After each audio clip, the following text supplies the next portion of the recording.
Dito sa dulo. Ayan. Sige, okay na lang.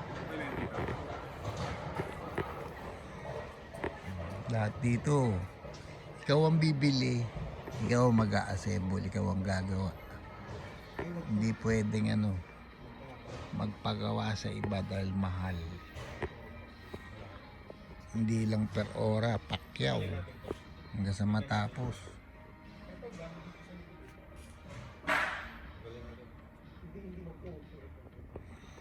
Yun lang pag-transfer ng container van eh. Kinukuha itra-transfer kada isang container van eh. Parang lumalabas $3,000. Ang anim, di lumalabas $500 isang transfer. Mahal. So, every mo ginawa lang nila saglitan dahil may gamit. O ito naman, gagawa kami ng mga repair, mga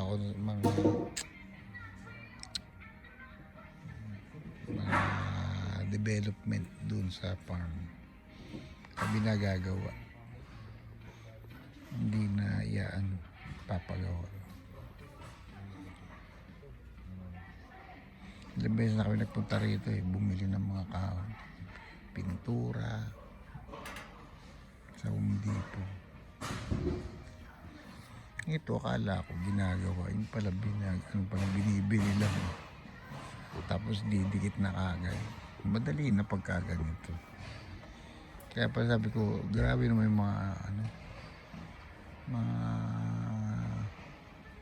residente rito. Gagawa pa ng ganito, pala nabibili na. Pero kung nagtitipid ka pa, pwede mong gawin yan. Bili ka ng pa isa-isa. Mas malata itong gawaan. Siyempre may labor na yan.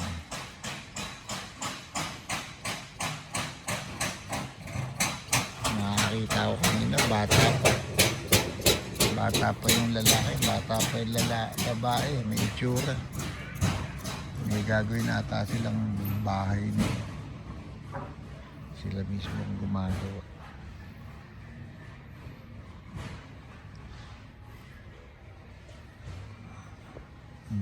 Puro kahoy.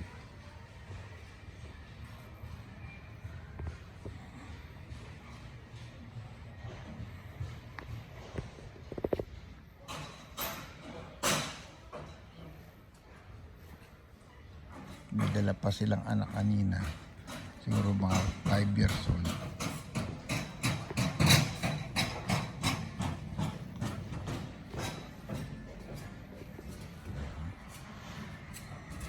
Kahit iwanan muna natin sa bahay at Yung iron man dito. kasi hindi pa naman natin kakabis pa.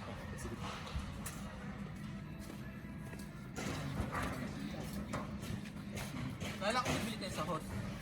Hindi na, yun na lang. So, laki pati yung forklift natin. O ito yung forklift nila. Mas malaki forklift namin dyan. Mas mabigat. Pero may extension yun sa kanila. Yan din, propane din. Propane din ang gamit. Talagang malakas ang propane. At saka hindi siya mausok pag propane.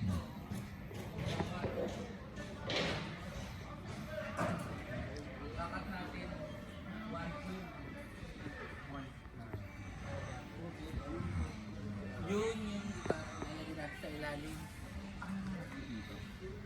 Tapos madaming ganun. Kakat natin ng 1-2. So, Natuto yung mga anak kong kumilos dito dahil sa uncle nila. lalagay natin sa ilalim. Maraming tinuturo. Maraming upahay dito. Masipag tong kapatid ko nito.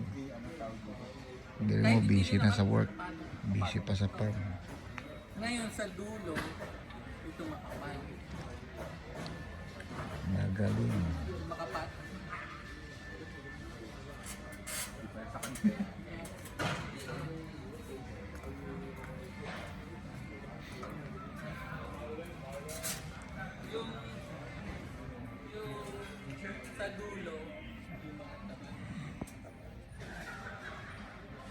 Di ba?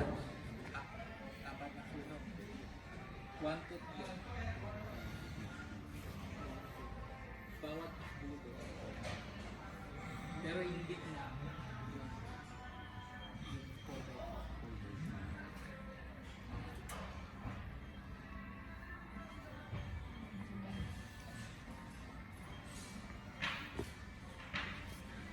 Actually, kung kaya ng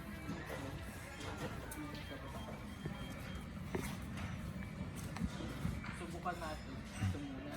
Masarap din magtrabaho dito kaso parang tingin ko mabigat eh. Eh, ba't kaya mo mabigat? Actually, yan po.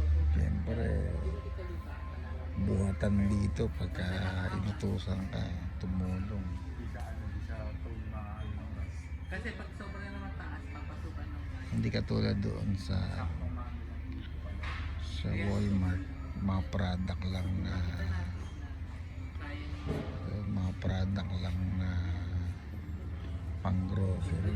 Ayusin mo lang mga product sa stand.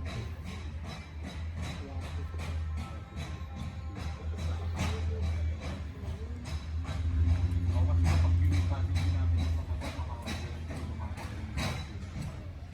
So parang nakapatong lang ngayon. Siguro bibili ako ng gravel. Yung isang truck. Tapos yung gilid lang ng ano, ng container. Yung gilid lang. Tapos ano natin na tatapunan natin. Para magsara yung bawal ang pumasok. magsara Kumbaga parang may space pa rin sa ano, sa baba. Pero kumbaga may parang Yan ang buhay farm.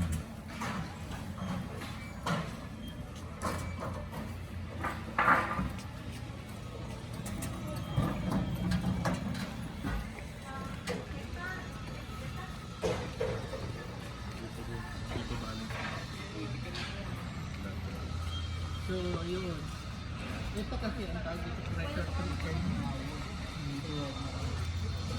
Medyo special dito. Hindi siya ano dito mag-pasukan ng ano.